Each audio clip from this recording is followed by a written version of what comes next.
All right, Shalom.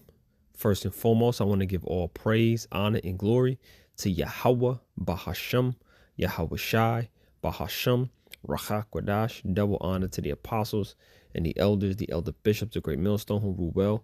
Peace and salutations to the elect scattered throughout the four corners of the earth, to the men on the highways and the byways that are pushing out this word in truth and sincerity, and to the remnant men, women, and children of the elect.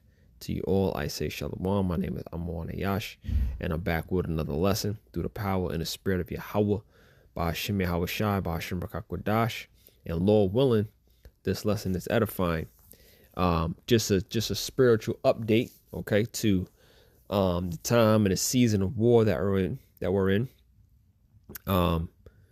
Only the elect will understand. Only the elect will have a better vision of the will of Yahweh concerning these end times, which is a beautiful thing, because 2/3 of our people are just completely through. They refuse to turn back. They refuse to hearken. And judgment, the judgment of Yahweh will find them. Okay. So, in this time that we're in, you should be locked into the spirit of prophecy. You should be locked into the spirit of war. We're waiting for that button to be pushed. You know what I'm saying? And this is just another update, man. All right. So this is from CBS News. It says Trump agrees to 2-week ceasefire with Iran, delaying large-scale attack. Okay. The caption says President Trump said Tuesday that he has agreed to a double-sided ceasefire with Iran less than 2 hours before his deadline for Iran to either cut a deal with the U.S. or face massive strikes on its power plants. And me personally, I take everything that comes out about him in his words with a grain of salt. I don't necessarily 100% believe this to be true, just based off the fact that they put in quotations a double-sided ceasefire. I don't think Iran has a whole lot of much desire. Obviously, nations, you want to stop war. You don't necessarily want to go to war, but I got the feeling that Trump and the state of Israel, their intentions and their plans for this war hasn't necessarily been met just yet, and this ceasefire could be buying them some time. Just my opinion. So I think when all the smoke clears, it's going to be more tension, more chaos, which will eventually lead to World War III. You know what I mean? So that's where this whole thing is headed. All right. Let me see. It says, I agree to suspend the bombing and attack of Iran for a period of 2 weeks, the president wrote on Truth Social.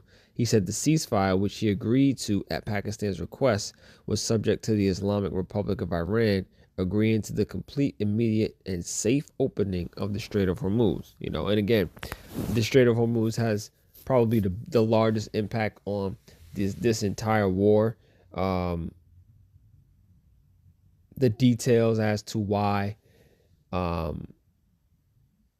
this thing is even happening and the effect that it has on that particular strait, which is significant for not only the United States, but these other nations, which, Trump famously the other day, he went on his social media platform, Truth Social, and basically cussed out the Iranians, basically saying, open up the Strait of Hormuz or you'll be in hell. You know what I'm saying? And he just kind of went crazy, because that strait is very important. It's not only affecting the United States, but these other nations throughout Europe and Asia. So the ramifications are going to be significant, whether it's now, whether the ceasefire happens, or if it remains, or if it doesn't. Ultimately, this is going to be something that's going to be a big deal moving forward when it comes to however this thing plays out, whether there's a peace agreement, whether there's, whatever. Ultimately, this is going to result in World War III, because the United States, they're not necessarily acting on their own volition. They are backing the state of Israel, and the state of Israel wants to conduct a complete genocide of the Iranian people. You know what I'm saying? And the United States is right there to back them up. You know, whether they want it or not, that's not even really the issue on the table. It's not even important. But at the end of the day, this is the will of the Lord, right? The will of Yahawashi is for World War III to take place. We are watching the events that are currently leading up to it. And again, it's a beautiful thing to behold. It's a beautiful thing to have the understanding. Again, I always mention when I do these videos and we talk about these nations and their plans, it's not necessarily important for us to have every detail down pat or just be 100% accurate, because the reports aren't 100% accurate. This is all propaganda. This is all narrative pushing. You know, they do a lot of market manipulation through this propaganda. Who knows if, Trump even spoke to the leadership of Iran? Who even knows, right? But we know that this is a lot of manipulation going on. A lot of narratives are being pushed. So, you have to take this stuff with a grain of salt and do the best that you can with the information. Chew the meat, spit out the bones.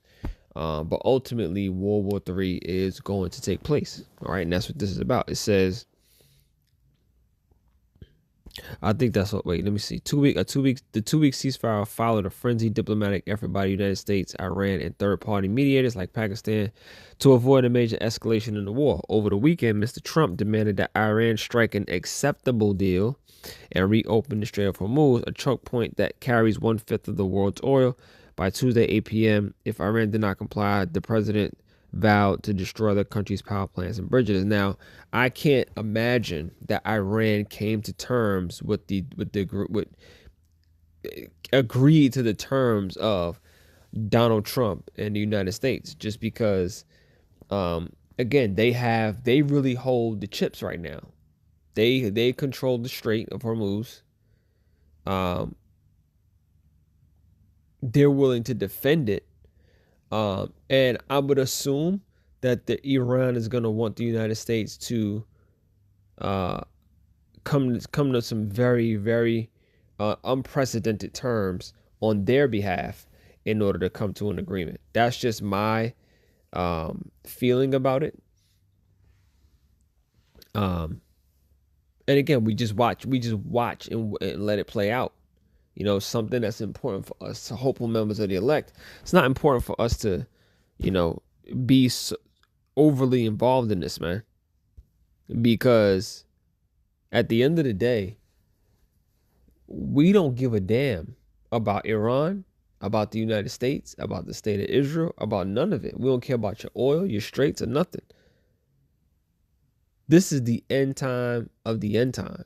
And we want prophecy to come to pass. We want these heathens to be destroyed, starting with Esau, Edom, down to the heathen nations, down, this entire beast system we want destroyed. So we ain't tripping on it either way. All right.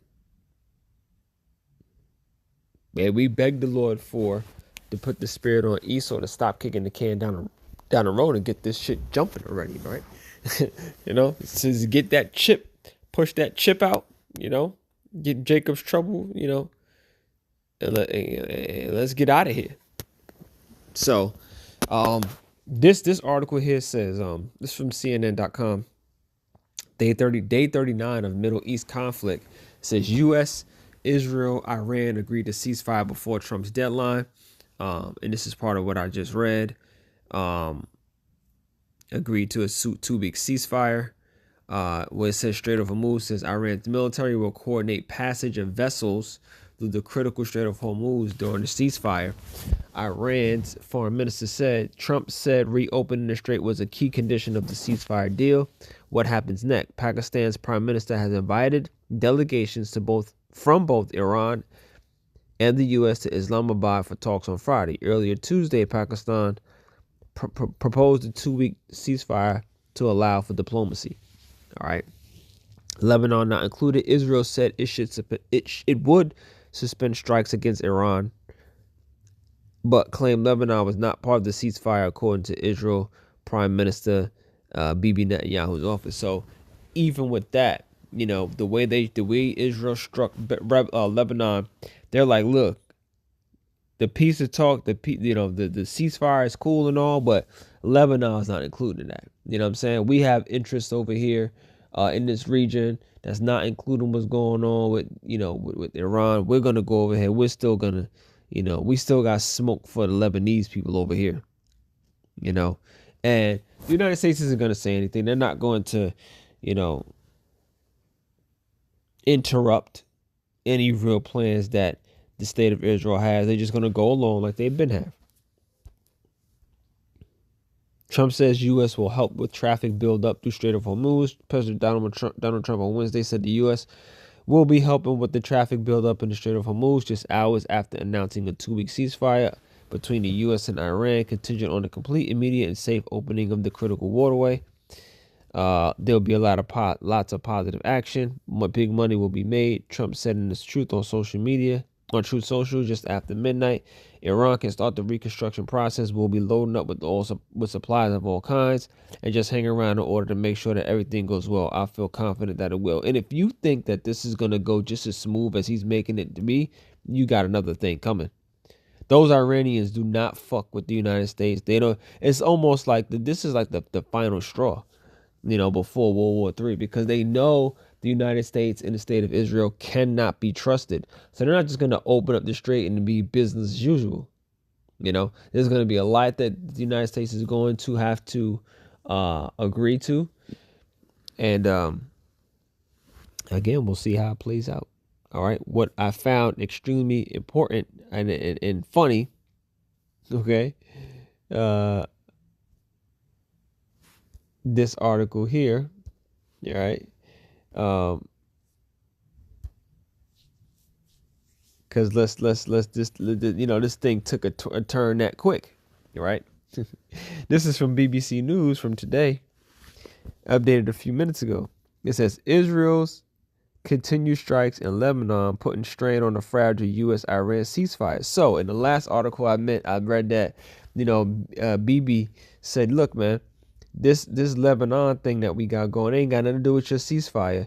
But this article is saying it's putting a strain. You continue to strike Lebanon, you continue to go in there, and it's going to put a strain on the ceasefire from the U.S. and Iran. Okay, because, they've all got key interests in those areas.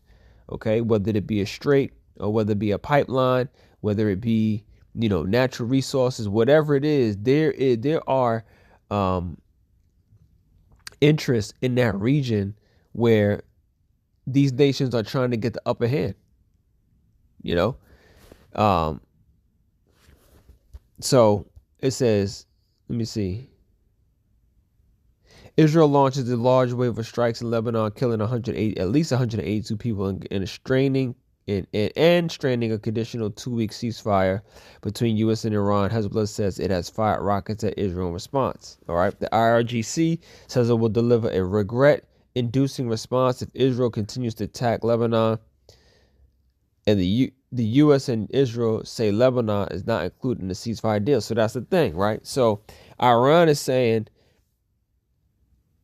it's smoke again if Israel continues to attack Lebanon, right? Israel saying Lebanon is a part of our ceasefire, basically, because we're not going to, if you continue to attack them, we're not going to agree to a ceasefire. But it says the U.S. and Israel say Lebanon is not included in the ceasefire. Again, the propaganda, the narrative, they're trying to manipulate the markets. They're trying to spin the narrative in their favor, speaking of the United States and the state of Israel. So again, you got to take this stuff with a grain of salt, chew the meat, spit out the bone, let the spirit of Yahawashi reveal the truth, the real truth to what's going on. Okay, it says Israeli attacks on Lebanon raise questions about just how sustainable this wider ceasefire is. Our correspondents in Jerusalem write. So that's all I wanted to read with that. Okay. Hezbollah says it's attacked northern Israel. All right, so Israel has said it's fired rockets at northern Israel. So it's just a lot of war. Israel attacked Hezbollah.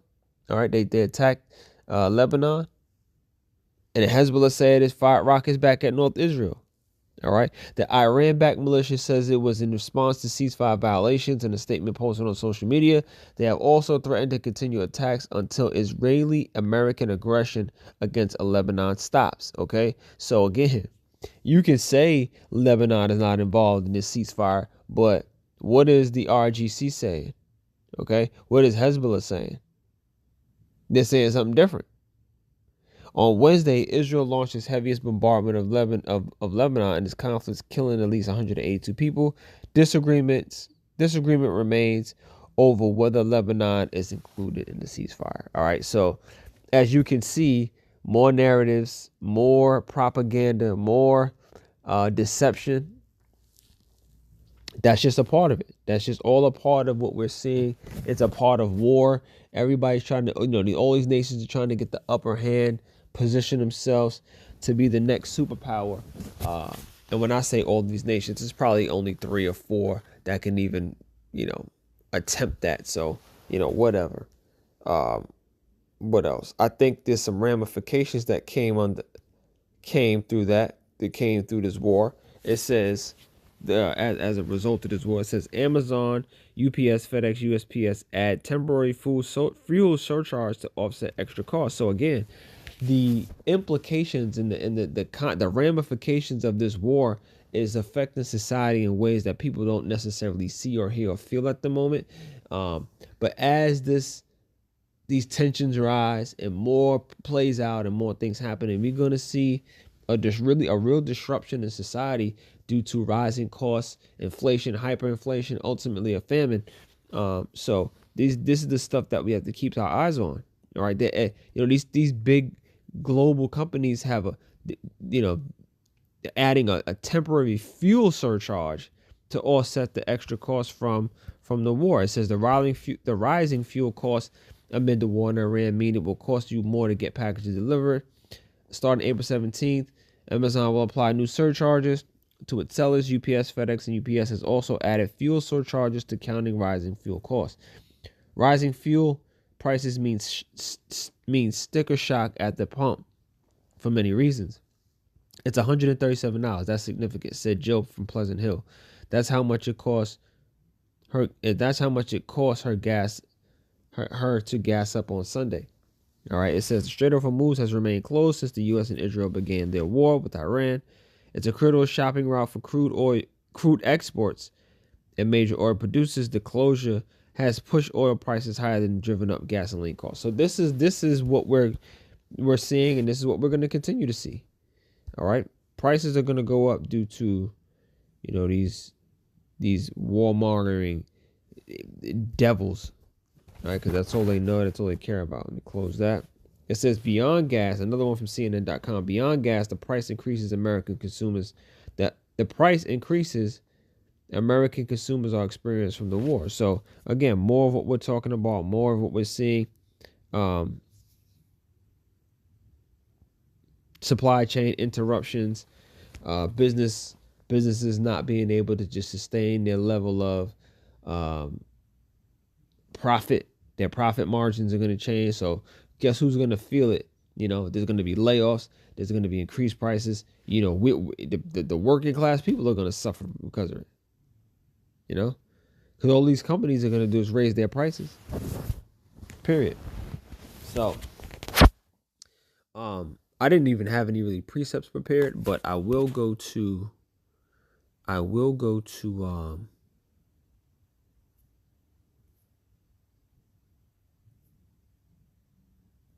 had this too. Let me just play this real quick.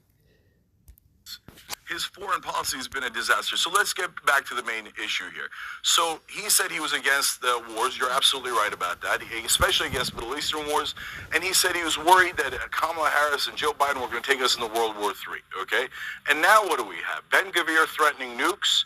And by the way, if you haven't heard, China and Pakistan have said that if Israel nukes Iran, they will nuke Israel. So here we are on the precipice of a nuclear holocaust because this baboon is in office and he's like, oh, Bibi, how can I make you happy? Can you please give me more money? Am I going to be a hero, Bibi? I can't stand this guy. And doing the exact opposite of what he promised. Okay. The exact opposite. And one more thing that a point that Glenn made that is really important.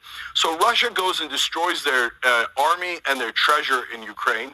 Now we're going to destroy our treasure. We spent $300 million on the rescue alone. It was a brilliant operation, but $300 million. We're spending $1 to $2 billion a day. So both Russia and the U.S. are destroying themselves in these totally needless wars, and China is laughing their ass off.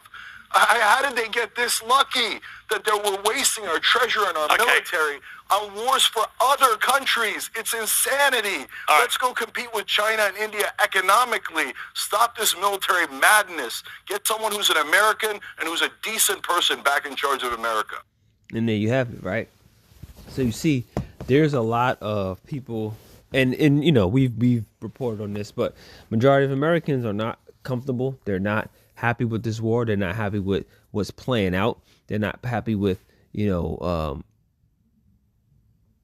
Donald Trump and, the state of his arrogance. There's a lot going on. People are just people are calling for the 25th Amendment to be invoked. And I Googled it just to be clear. Right. It says 25th Amendment. The 25th Amendment to the United States Constitution, ratified in 1967, establishes clear procedures for presidential succession. OK. Vice presidential vacancies and handling presidential incapacities. It ensures a functioning executive branch by allowing the vice president to become president or acting president if the president dies, resigns, or is unable to perform their duties. Okay. And a lot of people are saying that this man has just lost his mind. He's not acting presidential. He's putting, America at risk, all these different things. Not, violating all types of international law. It's just, they're basically stacking up their case to get him basically impeached or what they call succession. Okay. So that's what a lot of people are calling for, to get him out of there, let me get a couple of, again, I didn't have anything lined up, but hey, we can always let's go to Habakkuk chapter 2. All right. That wasn't that. Habakkuk chapter 2. All right.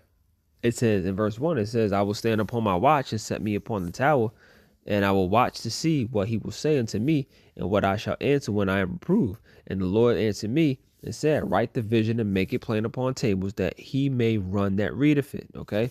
It says, and that's what we're doing. We're receiving, we're watching this breaking news. We're connecting it to prophecies and we're reporting it. Like, yo, look at this shit here. You know what I'm saying? Check this out. Being watchful, being mindful, always looking, always watching, always praying. All right. Verse 3 says, for the vision is yet for an appointed time, but at the end it shall speak and not lie. So the vision is for in a specific appointed time, the time that we're in now. Okay, but at the end it shall speak. It's going to speak, and it's speaking through current events, through news, through the mouth of the prophets that are reporting it. All right, and not lie. Why? Because the Lord is a man the Lord is a man and he shall not lie. Right? The prophecies won't come back void. The word of the Lord won't come back void. Though it tarry, wait for it, because it will surely come. It will not tarry. So, we're waiting patiently for, the will, for Yahawashi to do these things. We have faith, we believe, we trust in Yahawashi, and may the will of the Lord be done, man. That's what it comes down to. We ain't got nothing. We don't all we have to do, sit back, watch, fight, pray, do the work, keep our integrity, endure to the absolute end, Lord willing. There's nothing else for us hopeful members of the elect to engage in when it comes to this type of stuff. We know what the prophecies say. We know that, we can expect things to get much worse before it gets better. And when I say before it gets better, I mean before being beamed up, Lord willing. It's going to be all hell out here, and we're going to be tested. Us hopeful members of the elect are going to be tested on a high level, on an extremely high level, before salvation happens, for deliverance, before being beamed up into the chariots, man. And that's what we're hoping and praying and preparing for. All right, so with that, I hope you were edified. I want to give all praise, honor, and glory to Yahweh, Bahasham, Yahawashi, Bahasham, Rahak Wadash. Double honor to the apostles and the elders, the elder bishops of Great Millstone who rule well. Peace and salutations to the elect. As always, Shalom.